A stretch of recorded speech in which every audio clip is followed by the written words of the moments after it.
Mesdames et Messieurs les experts, votre mobilisation dans un délai très contraint pour venir participer à ces travaux prouve que vous avez pris la bonne mesure des enjeux de ce séminaire pour notre pays. Votre présence ici, parmi nous, est rassurante dans ce contexte de mondialisation qui impose aux institutions d'enseignement supérieur et de recherche scientifique de recourir à des politiques de convergence, notamment par la recherche des dénominateurs communs conformément aux grands principes du système académique licence, master, doctorat, LMD. L'engagement du chef de l'État pour la construction de 5 nouvelles universités et d'une ville universitaire est une réponse à cette question lancinante.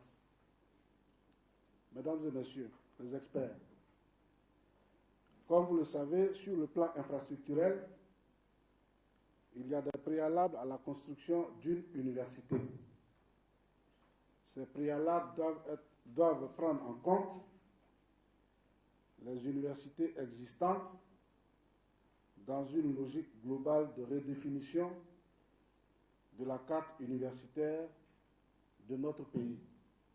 Les éléments de réponse sur les étapes critiques et les délais de réalisation qu'il faudra donc respecter. Nous attendons de vous, mesdames et messieurs également, que vous proposiez des pistes concrètes pour élaborer et mettre en œuvre les stratégies visant à aider nos établissements d'enseignement supérieur à la démographie estudiantine qui est galopante, et j'ai failli dire plus que galopante.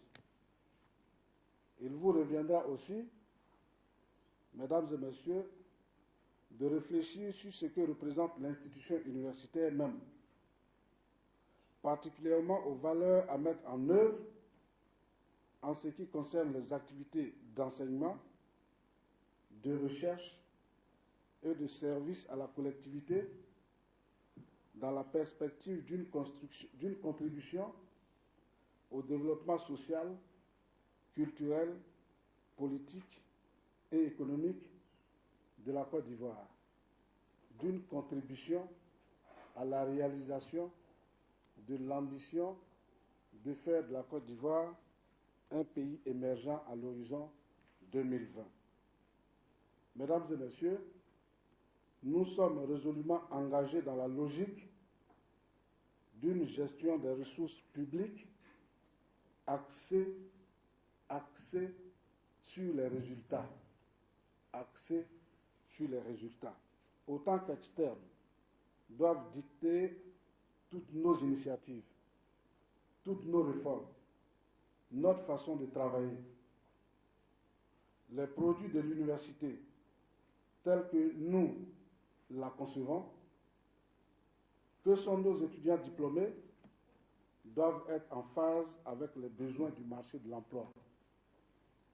Le lien entre le bassin d'emploi local, régional et national devra apparaître à tous les niveaux.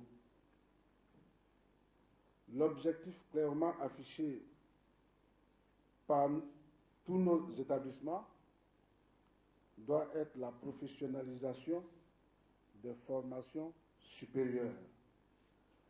Les orientations thématiques et les programmes de formation dans chacune des universités devront par conséquent, mesdames et messieurs, prendre en compte cette contrainte majeure et incontournable.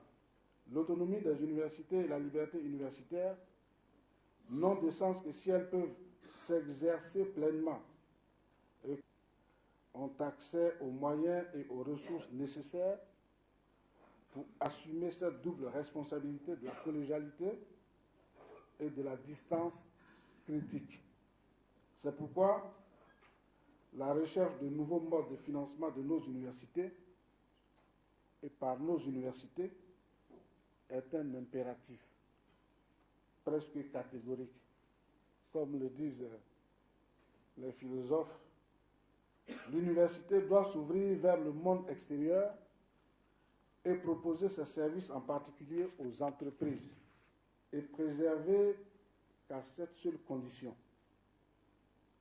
Partout, celles et ceux qui exercent le pouvoir, hommes et femmes politiques, hauts fonctionnaires, responsables universitaires, doivent éviter de faire entrer cette institution séculaire dans des contraintes spatio-temporelles réductrices.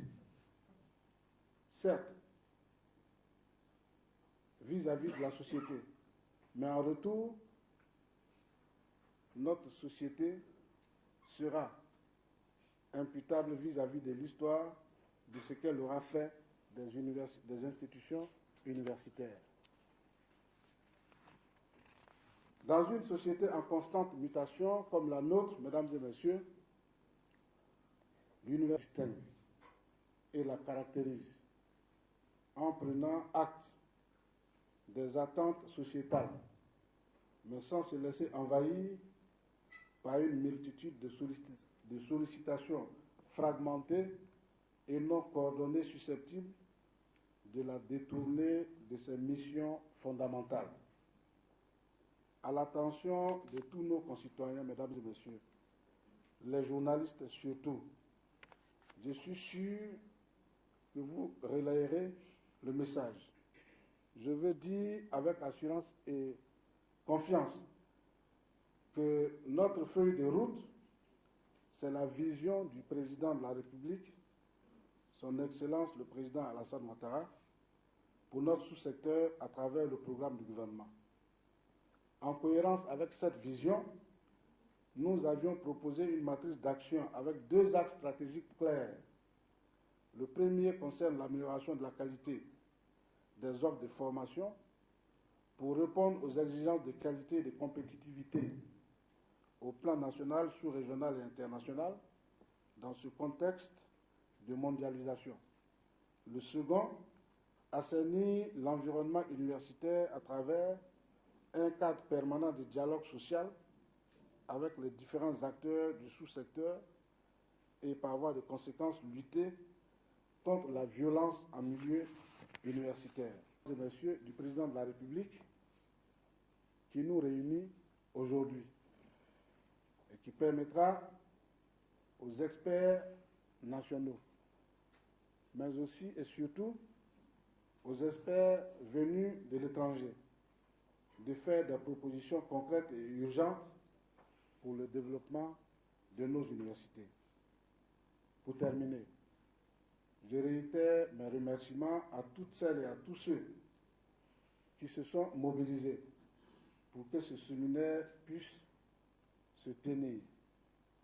En vous souhaitant plein succès à vos travaux, je déclare ouvert le séminaire bilan sur la mise en œuvre du programme de construction des nouvelles universités de Côte d'Ivoire. Je vous remercie.